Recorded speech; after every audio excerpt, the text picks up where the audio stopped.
இப்போ நம்ம ரெஃப்ரிஜரண்ட்டை பற்றியும் அந்த ரெஃப்ரிஜரண்ட்டுக்கு முக்கியமாக இருக்க வேண்டிய ப்ராப்பர்ட்டிஸை பற்றியும் பார்க்கலாம். ஸோ ஒரு ரெஃப்ரிஜரண்ட் அப்படிங்கிறது ரெஃப்ரிஜரேஷன் சிஸ்டத்தில் ஒரு ஒர்க்கிங் சப்ஸ்டன்ஸ். இது வந்து 2 வகையாக பிரிச்சுக்கலாம். ஒன்று ப்ரைமரி, இன்னொன்று செகண்டரி. ப்ரைமரி ரெஃப்ரிஜரண்ட்டும் நம்ம யூஸ் பண்ணலாம், செகண்டரி ரெஃப்ரிஜரண்ட்டும் நம்ம யூஸ் பண்ணலாம். இந்த ரெஃப்ரிஜரேஷன் சிஸ்டத்தில் நம்ம ரெஃப்ரிஜரண்ட் யூஸ் பண்ணும்போது ஒரு ஃபேஸ் சேஞ்ச் நடக்கும். அதாவது இந்த ரெஃப்ரிஜரண்ட் இனிஷியல் கண்டிஷனில் லிக்யூடாக இருக்கும். இந்த லிக்யூட் ஹீட்டை அப்சார்ப் பண்ணும்.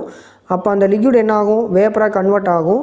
அந்த வேப்பர் எகெயின் ஹீட்டை லாஸ் பண்ணிவிட்டு லிக்யூடாகவே இனிஷியல் கண்டிஷனுக்கு வந்துடும். ஸோ இதுதான் வந்து ஃபேஸ் சேஞ்ச் அப்படிங்கிறது. ஸோ ரெஃப்ரிஜரண்ட் வந்து லிக்யூட்லேருந்து வேப்பர் கண்டிஷனுக்கும் வேப்பர்லேருந்து லிக்யூட் கண்டிஷனுக்கும் மாறிக்கிட்டே இருக்கும்.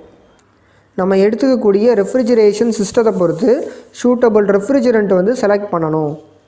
ஸோ மோஸ்ட் காமனான ரெஃப்ரிஜரண்ட் என்னென்ன அப்படின்னா Freon, carbon dioxide, ammonia, chlorofluorocarbon. ஒரு ரெஃப்ரிஜரண்ட்டுக்கு என்னென்ன ப்ராப்பர்ட்டி முக்கியமாக வேணும் அப்படின்னு பார்த்திங்கன்னா, ஃபஸ்ட்டு வந்து thermodynamic property, and then chemical properties, லாஸ்ட்டாக வந்து ஃபிசிக்கல் ப்ராப்பர்ட்டிஸ். இப்போ நம்ம தெர்மோடைனமிக் ப்ராப்பர்ட்டிஸ் பார்க்கலாம். ஒரு ரெஃப்ரிஜரண்ட்டுக்கு லோ பாய்லிங் பாயிண்ட் இருக்கணும். ஸோ கம்மியான டெம்பரேச்சர்லேயே அது என்ன பண்ணணும், வேப்பராக கன்வெர்ட் ஆகணும். And then should have low cooling point. Low cooling point அப்படின்னா கம்மியான டெம்பரேச்சர்லேயே கூலிங் ஆகணும். And then high thermal conductivity. So டெம்பரேச்சரை அப்சார்ப் பண்ணும்போது மாலிகூல்ஸில் ஹீட் ட்ரான்ஸ்ஃபர் வந்து வேகமாக நடக்கணும். Next high evaporative pressure. இந்த ரெஃப்ரிஜரண்ட் ஹை ப்ரெஷரில் மட்டும்தான் எவாப்பரேட்டிவ் ஆகணும்.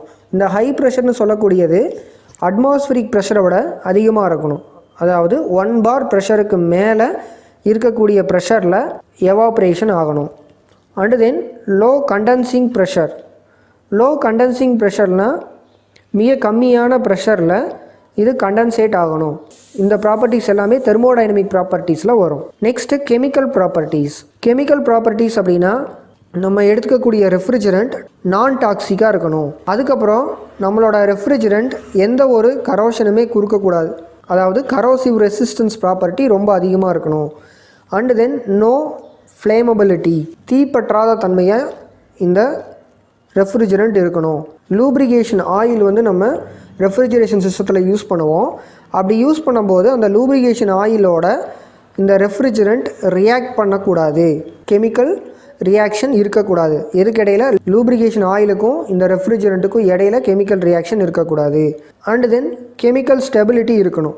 நம்ம எந்த கெமிக்கல் ப்ராப்பர்ட்டியில் உள்ளே கொடுக்குறோமோ அதே கெமிக்கல் ப்ராப்பர்ட்டியில் கடைசி வரைக்கும் இருக்கணும். ஸோ இந்த ப்ராப்பர்ட்டிஸ் எல்லாமே கெமிக்கல் ப்ராப்பர்ட்டிஸில் வரும். இப்போ ஒரு ரெஃப்ரிஜரண்ட்டை நம்ம யூஸ் பண்ணுறோம்னா இந்த கெமிக்கல் ப்ராப்பர்ட்டிஸ் எசென்சியலாக அந்த ரெஃப்ரிஜரண்ட்டுக்கு இருக்கணும். And then physical properties. ஒரு ரெஃப்ரிஜரண்ட் லோ ஸ்பெசிஃபிக் வால்யூமில் இருக்கணும். அண்டு தென் லோ விஸ்காசிட்டியில் இருக்கணும். ஸோ விஸ்காசிட்டி அப்படிங்கிறது ரெஃப்ரிஜரண்ட் ஒரு பைப் லைனில் ஃப்ளோ ஆகும்போது அதுக்கு எந்த ஒரு இன்டர்னல் ரெசிஸ்டன்ஸும் இருக்கக்கூடாது. இப்போ நம்ம ரெஃப்ரிஜரண்ட் யூஸ் பண்ணுறதுனால என்னென்ன என்வான்மெண்டல் எஃபெக்ட்ஸ் இருக்குது அப்படிங்கிறத பற்றி பார்க்க போகிறோம். ஃபஸ்ட்டு வந்து டிப்ளீஷன் ஆஃப் ஓசோன் லேயர். இந்த ரெஃப்ரிஜரண்ட் யூஸ் பண்ணுறதுனால நம்மளோட ஸ்ட்ராட்டோஸ்பியரில் இருக்கக்கூடிய ஓசோன் லேயரில் ஓசோனோட அடர்த்தியை கம்மி பண்ணி நமக்கு ஒரு எஃபெக்டை கொடுக்குது. And then global warming. இந்த ரெஃப்ரிஜரண்ட் ஹீட்டை கேரி ஓவர் பண்ணிவிட்டு என்ன பண்ணுது அப்படின்னா அட்மாஸ்ஃபியர்லேயே விட்டுறது. இதனால் நம்மளோட என்விரான்மெண்டலில் அதிகப்படியான டெம்பரேச்சர் வந்து லிபரேட் ஆகுது. அதனால் குளோபல் வார்மிங் நடக்குது. அதாவது நம்ம அட்மாஸ்ஃபியரோட டெம்பரேச்சர் இன்க்ரீஸ் ஆகுது. Next pollution. இப்போது சில பிளான்ட்டில், ரெஃப்ரிஜரண்ட் பிளான்ட்டில் என்ன நடக்கும்னா ammonia, carbon di oxide, carbon monoxide இதெல்லாம் வந்து ரிலீஸ் ஆகும். இது அட்மாஸ்ஃபியரில் கலக்கும்போது நமக்கு அது பொல்யூஷனாக க்ரியேட் ஆகுது.